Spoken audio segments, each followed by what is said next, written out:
She wasn't yours. 5 words that shattered our perfect afternoon. I watched my husband Alex's face drain of color as Lisa held up her phone. The alleged DNA results glowing on the screen for everyone to see. Around us, 50 of our closest friends and family stood frozen, champagne flutes suspended mid-toast, the pink and blue confetti cannons suddenly forgotten. The Golden Gate Bridge sparkled through our loft windows, indifferent to the drama unfolding below it. Lisa's lips curved into that familiar triumphant smile, the same one she'd worn in all her Instagram photos. But I didn't panic. I didn't cry. I smiled back at her, reached into my purse, and pulled out my own phone. Because unlike everyone else in that room, I'd known she was coming. I'd been counting on it. Before we begin, I want to thank everyone who's joined the Covered Bonds community. If you enjoy stories about women who refuse to be victims and fight back strategically, please subscribe. Today's story shows what happens when a gender reveal party becomes the perfect stage for exposing not just lies but actual crimes. Let's dive in. 3 months earlier, I never would have imagined my life turning into this. Alex and I had been trying for a baby for 2 years. 2 miscarriages had nearly broken us, but this pregnancy stuck. At 28 weeks, we were finally ready to celebrate. As a software engineer at a cybersecurity firm, I'd spent months helping clients protect their data. I never thought I'd need those skills to protect my own family. The warning signs started small. Alex came home from work one evening looking shaken. His hands trembled slightly as he poured himself a scotch, something he only did when stressed. "What's wrong?" I asked, moving my laptop aside on our kitchen island. "Lisa texted me today," he said quietly. "First time in 3 years. She wants to meet." I felt my stomach tighten, but I kept my voice calm. "What about?" "She says it's about Kyle. Her son." He paused, meeting my eyes. "Sarah, she's claiming he's mine." My mind raced through the timeline. Alex and Lisa had dated for 18 months, breaking up 4 years ago when she'd cheated on him with someone from her yoga studio. Or so we'd thought. Kyle would be 3 now. The math didn't immediately rule it out, though Alex swore they'd been broken up before the child was conceived. "Did you respond?" I asked. "Not yet." He ran his fingers through his black hair, a nervous habit he'd inherited from his Vietnamese mother. "I don't know what to do. If there's any chance Kyle is mine, I need to know. But why wait 3 years to tell me?" That's what bothered me too. Lisa Thornton had built a career as a lifestyle influencer with 200,000 followers, documenting her single mom journey with carefully curated posts about organic baby food and designer strollers. Why surface this now? "Let's get a DNA test," I suggested. "Legal, documented, through a proper lab. Not whatever she's offering." Alex agreed, but over the next week, Lisa refused to bring Kyle for testing. She sent texts instead, screenshots of what she claimed were DNA results, grainy photos that could have been doctored in minutes. She demanded money, $5,000 a month in child support, backdated 3 years. Or she'd go public. That's when my cybersecurity training kicked in. Something felt wrong about her story. The timing, the demands, the refusal to verify through legitimate channels. I started digging. I didn't tell Alex. He was already stressed about the pregnancy, working overtime on his architecture firm's biggest project. Instead, I used my lunch breaks to investigate. I started with public records. Lisa's Instagram showed a lavish lifestyle, but property records revealed she'd sold her condo 6 months ago and moved to a cheaper apartment in Oakland. Her business Instagram, where she promoted sponsored products, had flatlined in engagement. Brands were dropping her. Then I found the life insurance policy. David Thornton, Lisa's ex-husband, had died in a car accident 4 years ago. The payout was substantial, $3 million. But there was a problem. The insurance company had denied the claim, citing suspected fraud. Lisa had been fighting it in court ever since. I dug deeper, using some gray area techniques I'd learned at work. Not hacking, exactly, but clever social engineering. I befriended one of Lisa's photographer friends on Instagram, someone who commented on all her posts. After a few weeks of casual conversation about cameras and composition, I mentioned I was looking for an influencer consultant. Would Lisa be available? "She's desperate for new income streams," the photographer wrote back. "Between you and me, she's broke. The insurance thing with David's death destroyed her finances. She's been trying everything to get money." My pulse quickened. What insurance thing? The photographer hesitated, then sent me a link to a legal forum where Lisa had posted under a pseudonym, asking for advice. The insurance company claimed David's death wasn't accidental. They suspected he'd driven off that cliff intentionally, which voided the suicide clause. Lisa had been fighting it for years, burning through savings on lawyers. But here's what chilled me. In one post, she mentioned her son. My late husband's son, she'd written. The timeline was clear. Kyle was born 8 months after David's death. He was David's child, not Alex's. She'd been lying about the paternity to create a backup income source. I spent the next month building an airtight case. I hired a private investigator, paying out of my own salary without telling Alex. The PI confirmed Lisa had been researching how to fake paternity tests, visiting websites that sold fake documents. He photographed her meeting with someone I didn't recognize, a man in an expensive suit who handed her an envelope at a Starbucks in Fisherman's Wharf. I ran his face through some databases at work, technically allowed since I was investigating potential fraud. Jake Chen. My heart stopped. Alex's cousin. The family member who'd always been friendly but distant, who worked in investment banking and rarely attended family gatherings. Why would Jake be meeting with Lisa? The PI followed Jake next. What we found turned my blood cold. Jake had gambling debts. Massive ones. He owed money to people you don't want to owe money to. And he'd been researching life insurance fraud, specifically how to reopen claims that had been denied. The pattern emerged. Lisa needed money. Jake needed money. They'd concocted a scheme. Frame Alex as Kyle's father. Extract child support. Then use that documented acknowledgement of paternity to potentially reopen the insurance claim with a different angle. If Alex acknowledged Kyle as his son, it might undermine the insurance company's suicide theory by suggesting David had a reason to live, his son. It was convoluted, but desperate people try desperate things. I documented everything. Screenshots, photos, financial records showing money transfers between Jake and Lisa. I even managed to get my hands on text messages, thanks to a recovery service that helped me retrieve deleted conversations from an old phone Lisa had sold on eBay. In them, she and Jake discussed the plan explicitly. Your cousin is loaded, Lisa had written. And family loyalty means he'll pay without fighting. Plus it helps my insurance case. Split it 60-40. Jake replied. I need this more than you know. I had everything I needed. But I waited. I needed the perfect moment, the one where maximum exposure would occur.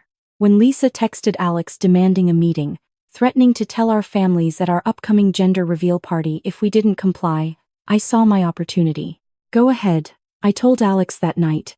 Invite her to the party. Let her come. Sarah, are you insane? Alex stared at me. She'll ruin everything. No, I said calmly. She'll expose herself. Trust me. Alex knew my work involved strategy and analysis. He'd learned to trust my instincts. Reluctantly, he agreed. I spent the next 2 weeks preparing. I contacted the PI and had him ready with cameras. I set up a discreet recording system in our loft, completely legal since it was our property and we were hosting a private party. I created a presentation. Slides loaded with every piece of evidence I'd gathered.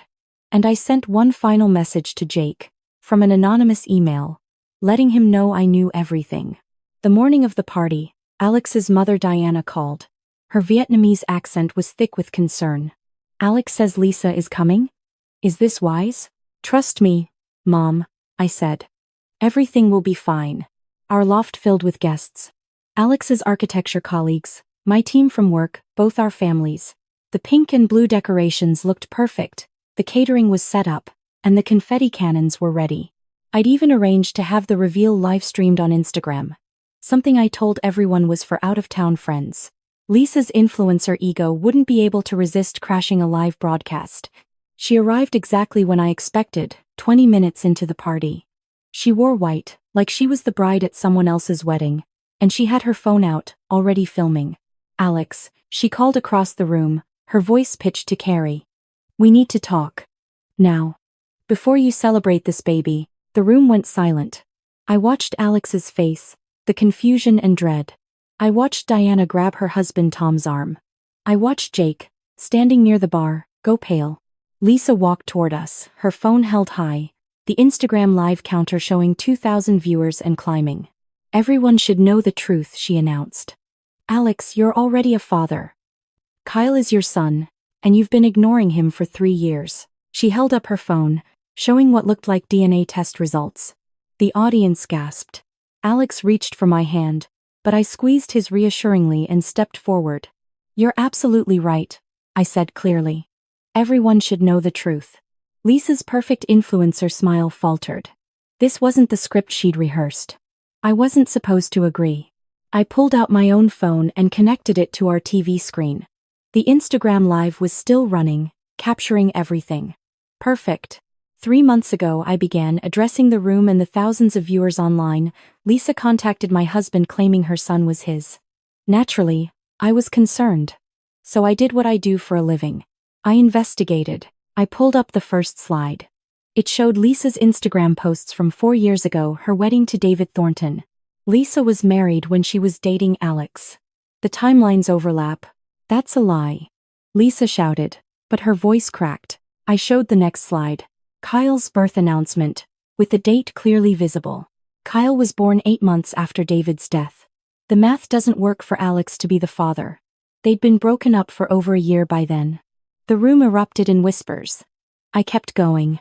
But this isn't just about paternity fraud. I showed the insurance documents, the denied claim, the legal battles. This is about money. Lisa's been fighting to get David's life insurance payout. $3 million. The company denied it, suspecting his death wasn't accidental. I paused, letting that sink in.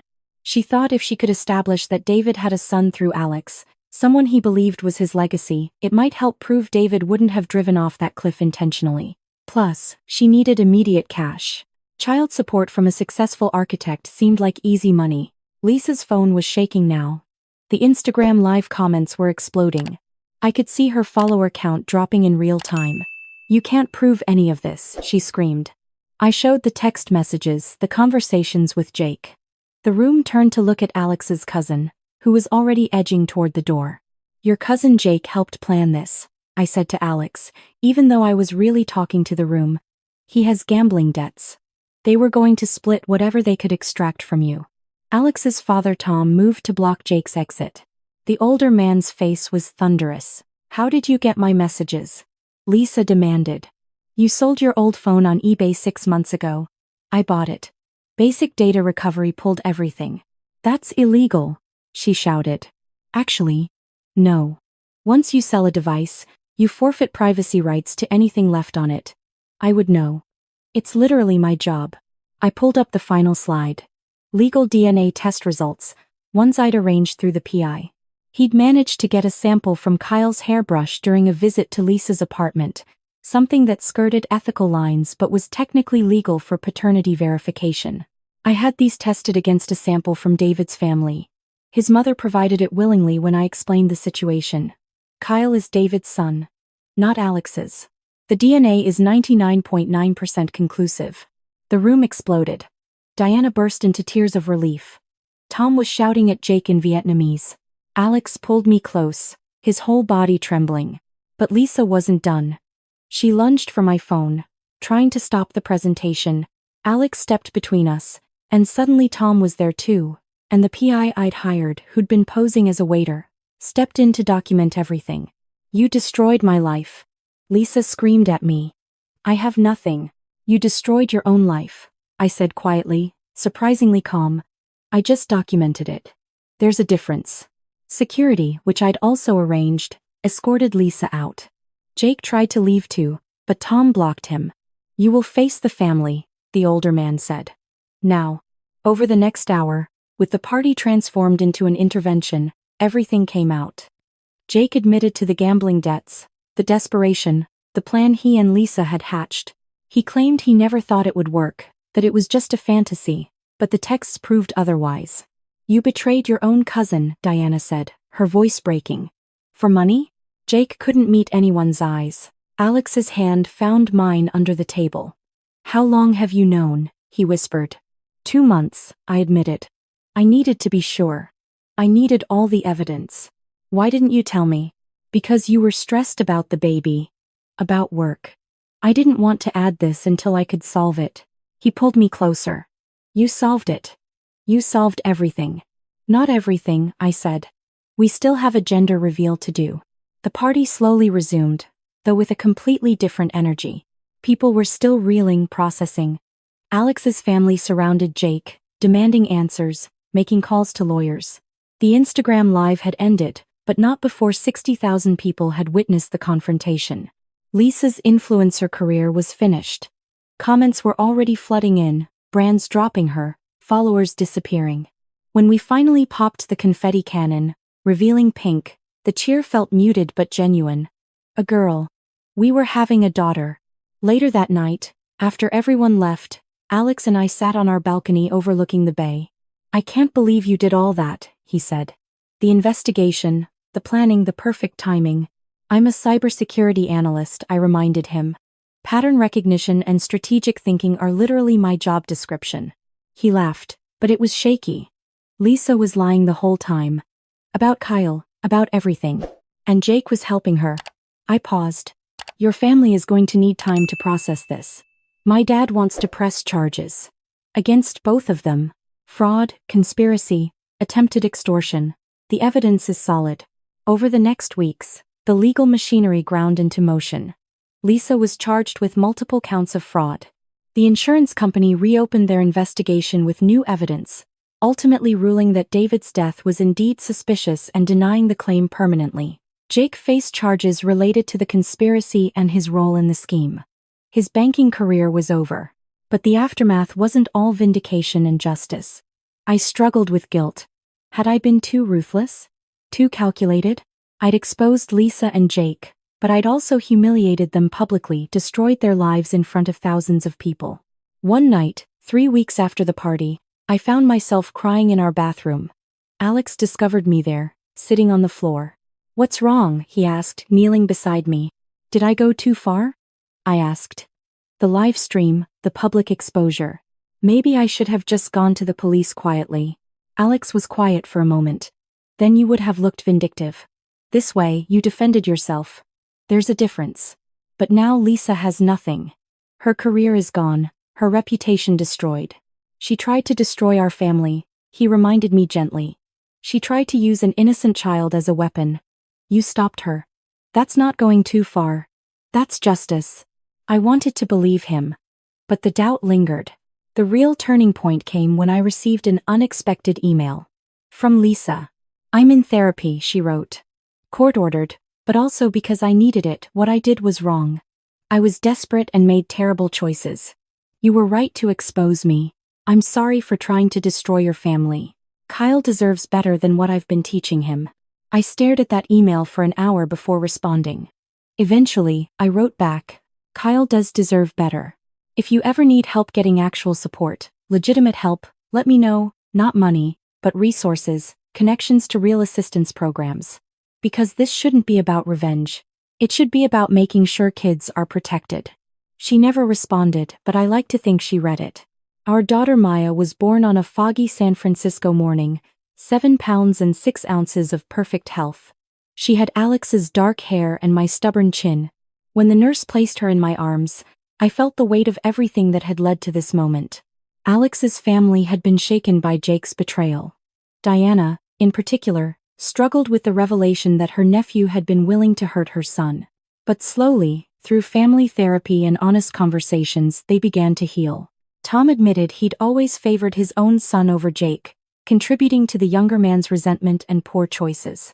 It didn't excuse what Jake had done, but it explained some of the context. Jake himself took a plea deal. Community service, restitution, and 3 years probation. He lost his job and his apartment. Last I heard, he was working at a nonprofit helping people with gambling addiction, turning his mistakes into something meaningful. Lisa disappeared from social media entirely. Occasionally I'd check, curious despite myself. Her Instagram went dark. Her sponsored posts vanished. I hope she found peace, though I'll never really know. 6 months after Maya's birth, I got coffee with Diana. We met at a cafe in Chinatown, Maya sleeping peacefully in her stroller. I want to thank you, Diana said, her English careful and precise. For protecting my son. For protecting this family. I just did what anyone would do, I deflected. No, she insisted. You did what a mother would do. You protected your child before she was even born. That's the strongest kind of love. Her words stayed with me. I thought about all the choices I'd made, the investigation, the planning, the public exposure. I'd wrestled with whether I'd been too harsh, too calculating. But Diana was right. I'd protected my family. I'd done it strategically, carefully, with evidence and facts instead of just emotion. As I sat there, watching the fog roll in from the bay, I realized something. Revenge would have been destroying Lisa and Jake for the sake of destruction. What I'd done was different. I'd exposed the truth. I'd protected the innocent, including Kyle, who deserved to know his real father's legacy without it being weaponized.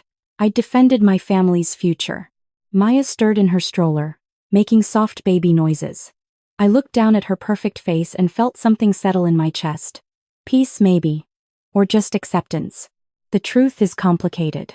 Justice isn't always clean. But sometimes, when you fight back with intelligence instead of just anger, when you build a case instead of just making accusations, you don't just win. You transform the narrative entirely. 3 years later, I think about that gender reveal party sometimes. About Lisa's face when she realized I knew everything. About Jake's betrayal and eventual redemption. About the Instagram live that changed everything. Maya is starting preschool now. She's smart, curious, asks a million questions. When she's older, I'll tell her this story. Not as a tale of revenge but as a lesson. That when people try to hurt you, you don't have to be a victim. You can be strategic. You can be smart. You can fight back with facts and evidence and careful planning. And sometimes, the best revenge isn't revenge at all. It's building a life so honest, so solid, so full of truth that lies can't survive around it. That's what I did. I didn't just expose Lisa and Jake's deception. I created a foundation of honesty for my daughter to grow up in. A family where secrets don't fester and lies don't metastasize. Alex and I are stronger now than we were before. Tested by fire, as they say. His relationship with his family deepened after Jake's betrayal forced them all into therapy and honest conversation. Diana and Tom learned to be better parents, to see their children's pain instead of just their own expectations. Even Jake, from what I hear, is rebuilding. Slowly. Honestly. Working to make amends not just to our family but to himself. And Lisa. I hope she's found peace too. I hope Kyle is growing up knowing his real father's story, the good and the bad. I hope she learned that taking shortcuts, telling lies, might work temporarily but always crumbles eventually. As for me, I learned something too. That intelligence is a weapon, yes, but also a shield. That preparation beats panic. That evidence beats emotion. And that sometimes, the woman who knows how to code, how to investigate, how to build an airtight case is exactly the woman you want in your corner when your world threatens to fall apart. Maya is calling for me now. Time to go. But I wanted to share this story with you because I know some of you are facing your own Lisas, your own betrayals, your own moments where you have to decide, victim or victor. Choose victor. But choose it smartly. Build your case. Gather your evidence. And when the moment comes, don't just react. Strategize. That's how you don't just survive these situations. That's how you transform them into something stronger. Thank you for being part of the Covered Bonds community. If this story resonated with you, please subscribe. And remember, justice doesn't have to be loud. It just has to be true.